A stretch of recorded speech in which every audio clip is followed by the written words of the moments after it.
J'avais toujours considéré ma femme, Sophie, comme une partenaire fidèle. J'étais avec ma femme depuis plus de 10 ans et nous avions construit une vie ensemble.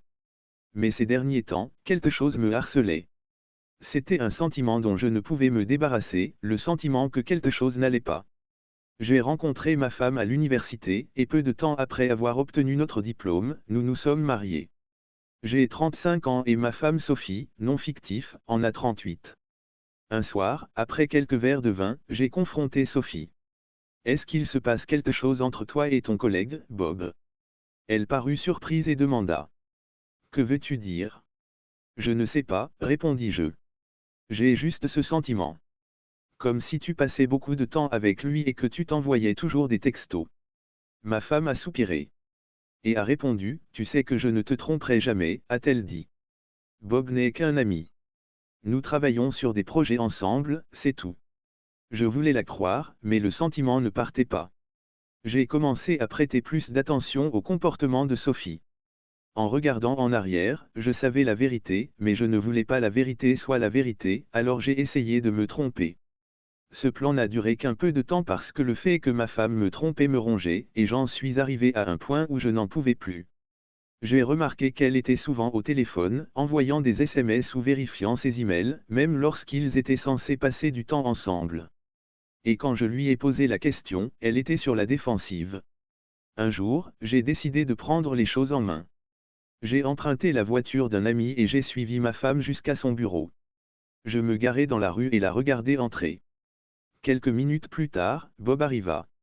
Je les ai regardés s'étreindre, puis disparaître à l'intérieur du bâtiment. Mon cœur se serra. Je savais ce que j'avais à faire.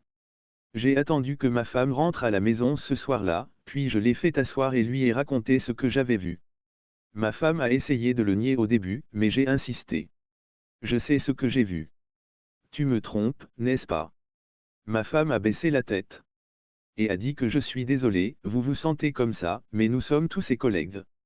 Je savais que j'avais merdé, j'étais sûr que la relation irait dans la clandestinité.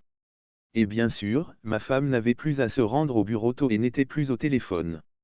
À tous ceux qui lisent cette histoire, enquêtez et ne vous conformez qu'une fois que vous avez la preuve de la tricherie. Apprenez de mon erreur.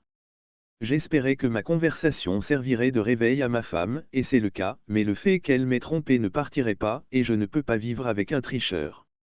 Grâce aux bons conseils que j'ai reçus de vous, j'ai pu localiser ce type sur Facebook en utilisant un faux compte et des photos d'Internet. Remarque à tous ceux qui veulent qu'un mec accepte leur demande d'amis, utilisez une photo d'une belle fille sur Internet, et vous atteindrez votre objectif 9 fois sur 10. Le collègue de ma femme a accepté ma demande d'amis, et j'ai pu voir qu'il avait une femme et 2 enfants. J'aurais dû ajouter ceci dans mon message d'origine et j'ai eu quelques questions à ce sujet. J'ai vérifié le téléphone de ma femme et tous les SMS adressés aux collègues ont été supprimés. Ma femme a dit que la raison pour laquelle Bob avait supprimé ses lecteurs était que c'était des informations sensibles sur l'entreprise. J'appelle BS. J'ai envoyé une demande d'amis à la femme de Bob en utilisant mon faux compte, et j'attends toujours de recevoir une réponse, alors j'ai décidé d'utiliser mon vrai compte et j'ai remarqué que j'étais bloqué. Lorsque j'ai suivi ma femme, j'ai bien regardé la voiture de Bob et j'ai décidé de le suivre chez lui un jour. Je suis content de l'avoir fait. J'ai regardé Bob accompagner ma femme jusqu'à sa voiture et en planter une sur les lèvres. J'ai eu des photos d'eux en train de s'embrasser parce que quelque chose m'a dit de sortir mon téléphone et d'enregistrer. J'étais loin parce que je conduisais ma voiture, et je ne voulais pas que ma femme me voie à son travail, mais je pouvais capturer le baiser avec les 2 parties visibles. J'ai suivi Bob jusqu'à chez lui et j'ai noté son adresse, il y avait une autre voiture dans l'allée, je suppose que c'était la voiture de la femme de Bob. Je pense que j'appellerai au travail demain et que je me rendrai chez Bob dans l'espoir de parler avec sa femme. À ma bonne surprise, elle travaille à domicile.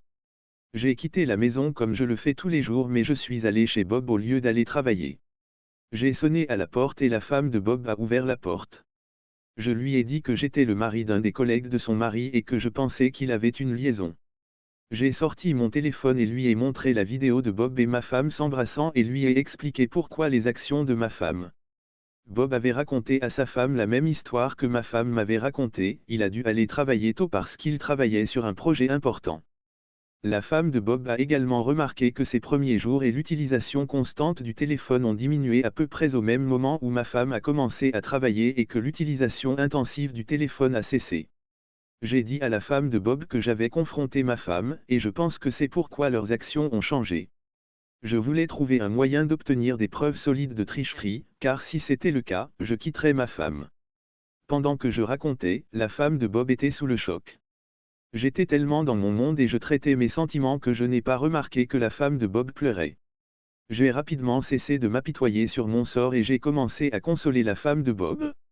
Elle était une épave, et je lui ai demandé si je pouvais entrer, et elle a dit oui. Elle m'a préparé du café, et j'ai dit asseyons-nous et essayons de trouver un moyen d'obtenir des preuves solides, et la femme de Bob a accepté. J'ai dit à la femme de Bob que j'avais vérifié le téléphone de ma femme et que tout le texte avait été supprimé. Ma femme et moi avons des forfaits téléphoniques séparés, quelque chose que nous avons toujours gardé le même une fois que nous nous sommes mariés. J'ai le même forfait téléphonique et le même numéro de téléphone depuis plus de 15 ans, mais Bob et sa femme étaient sur le même forfait téléphonique, et la femme de Bob a dit qu'elle essaierait de récupérer tous les SMS. Elle m'a demandé de passer demain, mais je lui ai dit que j'avais pris un jour de congé et que je n'avais qu'un jour de congé. Je ne voulais pas que ma femme pose des questions ou sache que j'enquêtais sur elle. Nous avons échangé nos numéros et décidé de nous rencontrer quelques semaines plus tard, un samedi, alors que la femme de Bob fait habituellement ses courses. Nous nous sommes rencontrés et la femme de Bob a produit tous les SMS, elle a dit que Bob était si négligent qu'il n'a pas supprimé les nouvelles de son téléphone. Elle a pris des captures d'écran, envoyé leurs SMS sur son téléphone, puis les a imprimés pour que je les lise. À ma grande surprise, cette relation dure depuis 2 ans, juste sous mon nez. Et oui, la relation est devenue souterraine. Ils ont commencé à avoir leur relation au travail dans le bureau de Bob et à nettoyer les chambres avec une serrure à la porte. Ma femme ferait délibérément du désordre dans son bureau, renverserait du café ou demanderait un nettoyage en profondeur pour qu'elle et Bob puissent gérer la distribution. Ils se sont plaints du fait que j'avais compris les actions de ma femme et comment ils avaient nui à leur vie amoureuse. Oui, ma femme a utilisé les mots aimer la vie. En lisant le texte, je me suis senti comme un imbécile. Je voulais pleurer mais je ne voulais pas pleurer devant la femme de Bob, mais elle était de nouveau en larmes. Je lui ai demandé ce qu'elle ferait, et elle a dit qu'elle ne savait pas qu'il avait 2 jeunes enfants, et qu'elle n'était pas sûre de pouvoir le faire en tant que mère célibataire. J'ai demandé à la femme de Bob de ne pas confronter Bob pour que je puisse mettre de l'ordre dans mes affaires. Quand je suis arrivé à la maison, ma femme m'a demandé où j'étais allé. Je lui ai dit que j'étais allé à Home Depot pour regarder des hangars et lui ai demandé ce qu'elle ferait aujourd'hui. Elle m'a dit qu'elle passerait au bureau et qu'elle ferait ensuite quelques courses. Je soupçonnais qu'elle rencontrerait Bob, mais cela n'avait pas d'importance. Je mettrais de l'ordre dans mes affaires et passerais à autre chose quand le moment serait venu. J'ai appelé mon frère, qui lui-même a traversé un divorce, et m'a demandé. Je lui ai dit ce qui se passait et j'avais prévu de divorcer de ma femme, mais je n'étais pas sûr de ce que je devais faire maintenant. Mon frère m'a recommandé l'avocat qu'il a utilisé et m'a dit de retirer tout l'argent que je voulais de notre compte conjoint maintenant. Il a également dit que je ne prendrais pas plus de la moitié, les juges pourraient me paraître durs pour avoir pris chaque centime. Il a également recommandé que je passe un test STD. J'ai appelé l'avocat de mon frère lundi et j'ai obtenu un rendez-vous quelques jours plus tard. J'ai donné à mon avocat actuel une copie des SMS, et il a déclaré que nous ne vivions pas dans un état responsable, mais j'espère que nous pourrions obtenir une répartition 60-40 si le juge se penche sur notre chemin. L'avocat m'a demandé comment j'aimerais servir ma femme, et j'ai dit au travail pendant son heure de déjeuner. 3 semaines plus tard, ma femme a été servie au travail, mon avocat m'a appelé et m'a dit que l'huissier l'avait appelé et lui avait dit qu'il avait fait ma femme au milieu d'une réunion de bureau. La réunion s'est terminée et le personnel est allé travailler tard. Le serveur de processus a dit qu'il est allé à la réception et a demandé ma femme. La réceptionniste pensait que tout le monde était au déjeuner et a dit qu'elle avait vu ma femme pour la dernière fois dans la salle de conférence. L'huissier est entré dans la salle de conférence et a demandé ma femme. Elle s'est levée et a dit « Je suis là ». Il s'est approché d'elle devant la haute direction et a dit « On vous sert pour le divorce pour infidélité, signez ici ». Elle a éclaté en sanglots et a couru hors de la salle de conférence. L'huissier a dû la suivre pour lui faire signer le formulaire après environ 5 minutes de menaces d'appeler la police. Ma femme a été servie vers 12h15, et à 12h20, mon téléphone explosait d'appels et de SMS. J'ai laissé tous les appels aller sur la messagerie vocale et je n'ai pas répondu à ces SMS. J'ai écouté les messages vocaux, ils ont commencé avec des messages désagréables. Comment as-tu pu me servir au travail devant tous mes collègues? De quoi s'agit-il? Je ne t'ai jamais trompé. Je suis désolé d'avoir été éloigné, le travail a été mouvementé. J'ai décidé de ne pas lui parler au téléphone. La seule chose que j'obtiendrai serait des mensonges. Je lui parlerai ce soir à la maison, où je pourrai lui montrer mes preuves.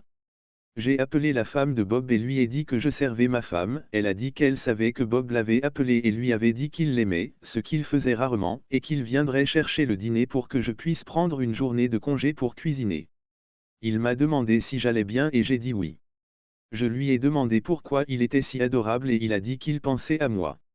La femme de Bob a dit qu'elle savait que quelque chose n'allait pas être pensé que j'avais servi ma femme. Ma femme rentre généralement à la maison après moi mais me bat à la maison cette fois. Quand je suis rentré à la maison, ma femme m'a sauté au visage et m'a dit comment pouvez-vous m'embarrasser d'une manière aussi insipide. Vous pouvez me parler si vous n'êtes pas satisfait. Je n'ai pas dit un mot, j'entrai calmement dans la cuisine et posai tous les SMS sur la table de la cuisine. Ma femme les a ramassés et a commencé à lire, puis les travaux d'eau sont arrivés, les excuses et les mensonges. J'ai sorti mon téléphone et j'ai visionné la vidéo de Bob accompagnant ma femme jusqu'à sa voiture et les deux baisers. Ma femme a dit, c'est juste que les choses n'allaient pas bien entre nous ces derniers temps, et je me sentais seul. Bob était là pour moi. J'avais l'impression que mon monde s'effondrait. J'ai tellement investi dans notre relation, maintenant, c'était pour rien. Dans les jours et les semaines qui ont suivi, Sophie a essayé d'arranger les choses, elle a suggéré des conseils et a dit que nous pourrions discuter de leurs problèmes. Elle a promis de mettre fin aux choses avec Bob et de se concentrer sur la reconstruction de leur relation. Mais la confiance avait disparu. Je ne pouvais pas m'empêcher de penser que ma femme cachait encore quelque chose. Et à la fin, j'ai réalisé que je ne pouvais pas rester avec quelqu'un qui m'avait trahi de manière aussi fondamentale. J'ai fait ses valises et lui ai demandé de partir, sachant que c'était la bonne décision pour nous deux. Ma femme a refusé et je lui ai dit que ma prochaine étape était de contacter tous nos amis, sa famille et les RH. Sans hésitation, elle attrapa les sacs que j'avais préparés et partit. Pendant une semaine, j'ai reçu plus de 100 appels et SMS de ma femme, la rumeur s'était répandue à son travail qu'elle avait une liaison avec un membre de la haute direction, mais le personnel ne savait pas qui. Cette information est venue de la sœur de ma femme avec qui j'avais une bonne relation. Ma femme est allée vivre chez sa sœur parce qu'elle ne voulait pas que ses parents découvrent sa liaison. J'ai contacté la femme de Bob pour voir comment elle allait, et elle m'a dit qu'elle avait confronté Bob et qu'il était franc. Bob a dit que c'était ma femme qui avait commencé la relation. La femme de Bob a dit qu'elle donnerait une seconde chance à Bob, et elle m'a aussi dit que ma femme avait une liaison avec une autre personne à son travail avant Bob.